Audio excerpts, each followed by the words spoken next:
Research-based documented essay. A research-based documented essay is a piece of writing in which the authors incorporate in the paper information such as facts, arguments, and opinions taken from the writings of authorities in a particular field. This paper presents and supports the thesis by relying on outside or secondary source for development. It is similar to a review literature on the account that the authors synthesize and identify the gaps in the writings of authorities in specific fields and then generate a new thesis statement out of them. A research-based documented essay is a type of academic writing that relies heavily on external sources to support its argument. It's like a detective gathering evidence to build a strong case. Here's a breakdown. The foundation, research and evidence, gather information. The essay writer digs deep into existing research, books, articles, and other credible sources related to their topic. Fact-checking and analysis. The writer carefully evaluates the information defined, ensuring its accuracy and relevance. They analyze the arguments, perspectives, and evidence presented by the authorities in the field. Building the case, the thesis and support. As the writer analyze the existing research, they might notice gaps or areas where more exploration is needed. These gaps become the foundation for their own unique contribution.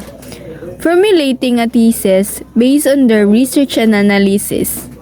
The writer crafts a central argument called a thesis statement. This statement is the main point the essay aims to prove. Supporting the thesis, the writer uses evidence from their research to support their thesis. They quote, paraphrase, and summarize information from reliable sources, weaving this insight into a cohesive argument. Introduction. The essay starts with an engaging introduction that presents the topic and clearly states the thesis. Body paragraphs. Each body paragraph develops a specific aspect of the thesis using evidence from source to support the argument. Conclusion. The essay ends with a strong conclusion that summarizes the main points and restates the thesis in the compelling way. The importance of citation. It's giving credit. The writer properly cites all sources they use, both within the essay and in all bibliography or works cited list. This ensures that the reader can easily track down the original source of the information. To avoid plagiarism, proper citation is crucial for avoiding plagiarism, which is the unauthorized use of someone else's work. Think of like this. You're building a house. The research is the foundation, the thesis is the blueprint, and the evidence from source are the bricks and mortar. The final product is a strong, well-supported argument that stands on its own. Guidelines in writing a position paper.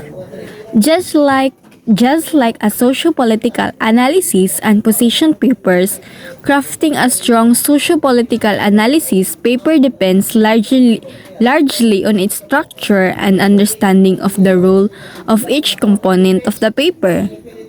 A strong socio-political analysis paper, just like any position paper, hinge on a well-structured framework. Each part plays a crucial role in building a compelling argument. So here's a breakdown of the key components and their importance. First, the introduction. Second, body. And third, conclusion. A clear introduction. The paper should begin with introductory paragraphs that introduce your readers to the problem or question you are addressing.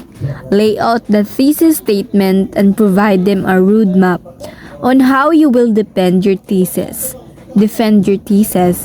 In the introduction, you may likewise present a general background information or provide your own motivation for writing. A clear introduction is the foundation of a strong essay. It's your chance to grab the reader's attention, set the stage for your argument, and guide them through the journey of your ideas. Here's a breakdown of what makes a great introduction. First, the hook. Second, the background information. Third, thesis statement. Four, roadmap. And lastly, the motivation. The clever hook. The introduction should start with 2 paragraphs written in a way that catches your reader's attention. This part will not only identify the subject of the paper, but it will likewise make the readers want to learn more about the subject. A clever hook is essential for a compelling introduction. It's like the first impression you make on someone. You want to pique their interest and make them eager to learn more. The identified issue. The third paragraph of the introduction should show the main issue of the paper. Here you give the highlights and interpretation of facts. The third paragraph of your introduction where you really dive into the heart of the issue. It's the bridge between grabbing the reader's attention and laying out your specific argument. So, this is how to make this paragraph impactful. 1. Clarify the problem. 2. Highlight key facts. And 3. Offer your interpretation. The author's position. The introduction should end with a solid thesis statement that expresses your position on the topic. The thesis statement essentially serves as a mini outline for the paper. It helps you to assert or articulate your ideas and helps reader understand the purpose of the paper. The thesis statement is the cornerstone of your introduction and indeed your entire essay. It is the central argument you'll be defending throughout your paper. By crafting a strong thesis statement, you provide a clear roadmap for your essay, guiding both you and your reader through the journey of your argument. Here are my sample for introduction. Please refer to the introduction of a research-based documented essay titled Defying Convention, an explanation of China's explosive economic growth, a research-based documented essay written by David E. Rizvani from the Dartmouth Institute for Writing the Rhetoric First-Year Writing Portfolios. A well-organized body. The body of the paper follows the introduction. It is the nerve center of the paper where you develop your thesis and defend it with detailed evidences. The structure of the body should follow the roadmap that you have provided in the introduction. It must be structured logically so that each point and paragraph flows from the preceding one. Moreover, since documented articles entails evidence, facts, and opinion, you need to back up your arguments with quotes extracted from a scholarly source to induce the target audience's mind. You should accurately and thoroughly inform the readers what has already been published about the issue or others related to it and need important gaps in the research. The body is where you build your case, providing detailed evidences and analysis to support your thesis statement. You can create a well-organized and persuasive body that effectively supports your thesis and demonstrates your understanding of the topic. Remember to maintain a logical flow, provide strong evidence, and critically analyze the existing research. A well-structured, research-based documented essay typically follows a format that presents a strong argument and supports it with evidence. The first one is first argument. You need to clearly explain this argument. Providing context and background information. Use evidence from your research to back up your claims. This explanation should be detailed and convincing. For example, let's say your thesis statement is social media has a significant impact on mental health. Your first argument could be social media platform often create unrealistic beauty standards, leading to body image issues and low self-esteem. You would then explain this argument by citing research on the prevalence of edited photos and idealized body types on social media, and the negative impact this has on user self-perception. The second one is the second argument. Similar to the first argument, you need to provide a clear and detailed explanation of the second argument, referencing relevant research to strengthen your claims. For example, continuing with the social media and mental health thesis, your second argument could be social media can create a sense of isolation and loneliness, leading to depression and anxiety. You would then explain this argument by discussing the addictive nature of social media, the potential for cyberbullying, and the tendency for users to compare themselves to others online. The third is the third argument. This argument should be well developed and provide a comprehensive understanding of the topic. Use strong evidence from your research to support your claims.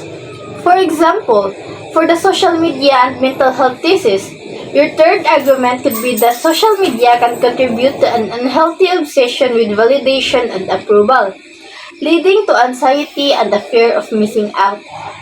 You would then explain this argument by discussing the constant need for likes, comments, and shares on social media, and the negative impact this can have on a user's self-esteem. Counter-argument. You need to present the counter-argument fairly and objectively, outlining the key points and evidence supporting the opposing view. This shows your readers the view done thorough research and are not simply presenting a one-sided argument.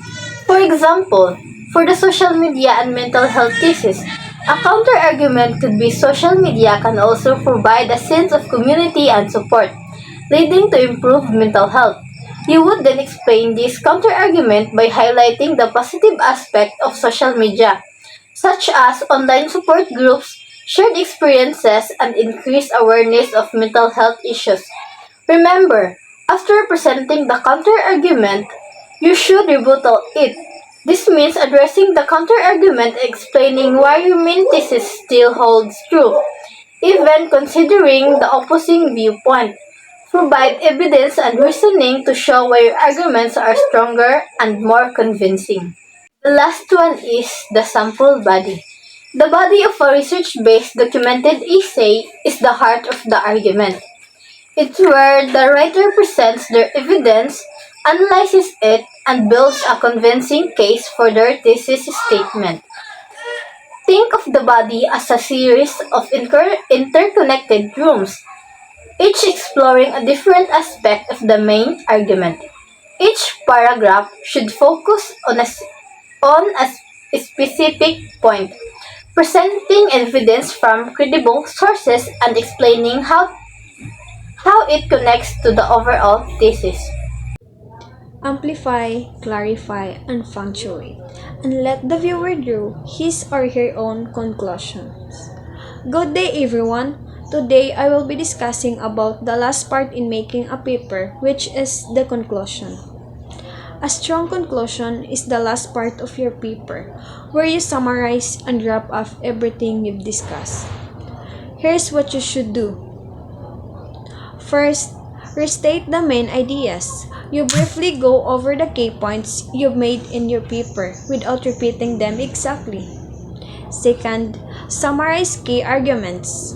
You highlight the most important parts of your discussions and tie them together. Third, draw a conclusion. Based on everything you've explained, provide your final thoughts or answers to the questions you raise.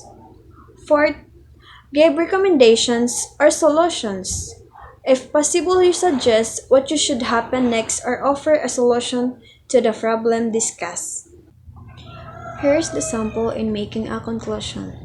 You can refer to the conclusion of a research paper called Defying Convention, an explanation of China's explosive economic growth. It is by David A. Rizvani. This conclusion wraps up the main points and suggests possible future directions or solutions based on the research. In writing your research paper, you should follow these three important things.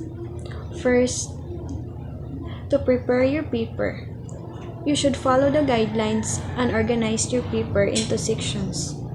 Second, you need to proofread your work to ensure that there are no glaring grammatical or typographical errors.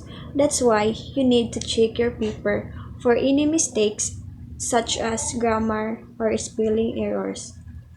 You will make your you will make sure each paragraph has 8 to 10 lines excluding quotes. You will utilize proper citations and follow the APA format. You will write in third person, no, I, or we, as you're presenting facts, not personal opinions. You should avoid summary. Your paper should just summarize other people's work, but should analyze and present your own thoughts based on the research. Always remember these three reminders. First, limit your paper to 8 to 10 pages, excluding references. The first page is the title page. Second, you should use Arial narrow font, size 12 and use 1.5 space and 1-inch margins all around.